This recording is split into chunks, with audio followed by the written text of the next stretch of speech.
Juscelino Filho deve responder pelos crimes de corrupção passiva, lavagem de dinheiro e organização criminosa.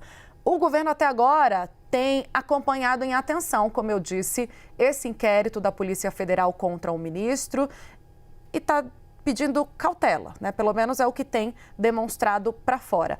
Vamos saber mais detalhes dessa investigação com o nosso produtor de Polícia Federal, Elijonas Maia. Elijonas, muita gente não se lembra do que se trata. Até quando eu conversava aqui com o pessoal do governo, do União Brasil, para dizer em que o indiciamento se baseia, eles perguntaram, mas é sobre o quê? É sobre o desvio na Codevasf. Eu queria que você explicasse por que a Polícia Federal decidiu pelo indiciamento. Boa tarde. Oi, Tainá, ótima tarde a você. Quem acompanha o Bastidores a partir de agora, exatamente, é um crime, de acordo com a Polícia Federal, em que Juscelino praticou quando ele era deputado federal. Isso é bom destacar também, não é um crime imputado a ele agora como ministro de governo. Quando ele era deputado federal, algumas emendas parlamentares foram para Vitorino Freire, que é uma cidade no interior do Maranhão, que a irmã dele é prefeita. Então, houve uma obra executada, diversas obras, na verdade, com empresas suspeitas e alguns empresários suspeitos também de fraude em licitação, corrupção. Então, a Polícia Federal começou a investigar esse caso, já ele como deputado federal, que tem foro de prerrogativa de função, e ele como ministro também aprofundou as investigações e aí chegou a essa conclusão hoje pelo indiciamento.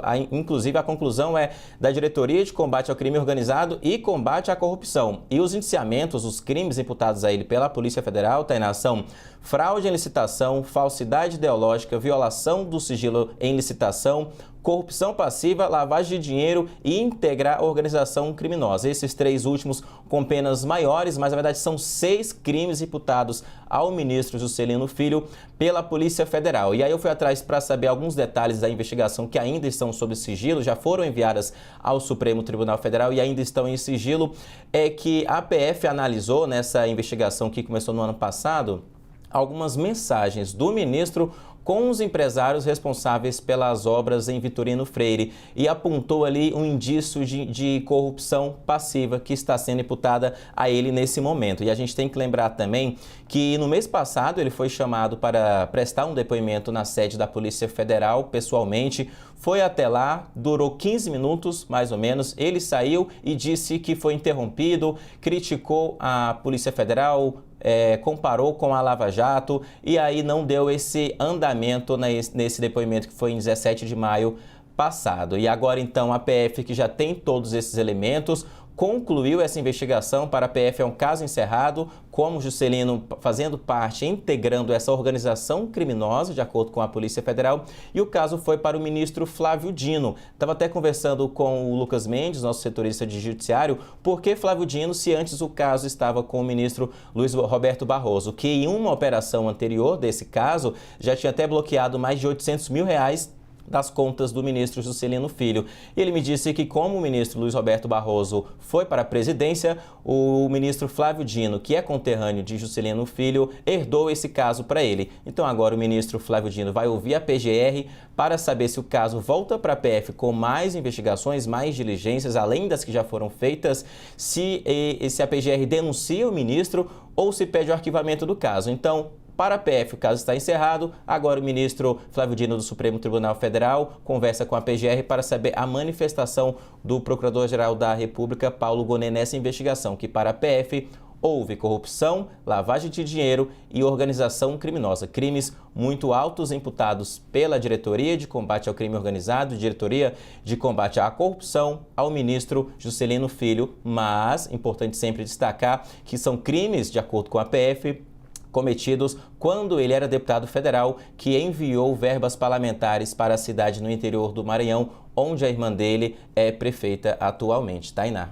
Excelente. A gente acabou de receber, aliás, o próprio ministro Juscelino Filho me mandou a nota de defesa dele. A gente vai ler agora. Ele está falando comigo, está em São Paulo. diz que ainda não foi procurado por ninguém do governo. Eu pergunto ao ministro se haverá esse contato por parte dele. Daqui a pouco a gente atualiza.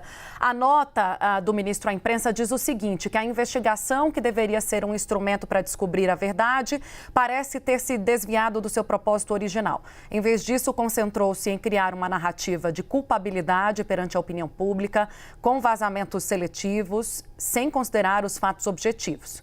O indiciamento é uma ação política e previsível que parte de uma apuração que distorceu premissas, ignorou fatos e sequer ouviu a defesa sobre o escopo do inquérito. É importante deixar claro, segue Juscelino, que não há nada, absolutamente nada, que envolva a minha atuação no Ministério das Comunicações, pautada sempre pela transparência, pela ética e pela defesa do interesse público. Trata-se de um inquérito que devassou a minha vida, dos meus familiares, sem encontrar nada. A investigação revira fatos antigos e que sequer são da minha responsabilidade enquanto parlamentar. No exercício do cargo, como deputado federal, apenas indiquei emendas parlamentares para custear obras. A licitação, a realização e a fiscalização das obras são de responsabilidade do Poder Executivo e dos demais órgãos competentes. Durante o meu depoimento, o delegado responsável não fez questionamentos relevantes sobre o objeto da investigação e encerrou abruptamente depois de apenas 15 minutos, sem dar espaço para esclarecimentos ou aprofundamentos. Isso suscita dúvidas sobre a sua isenção, repetindo o modo operante que já vimos na Operação Lava Jato e causou danos irreparáveis a pessoas inocentes. É importante lembrar que o indiciamento não implica culpa. A Justiça é a única instância competente para julgar e confio plenamente na imparcialidade do Poder Judiciário. Minha inocência será comprovada ao final desse processo e espero que o amplo direito de defesa e a presunção de inocência sejam respeitados.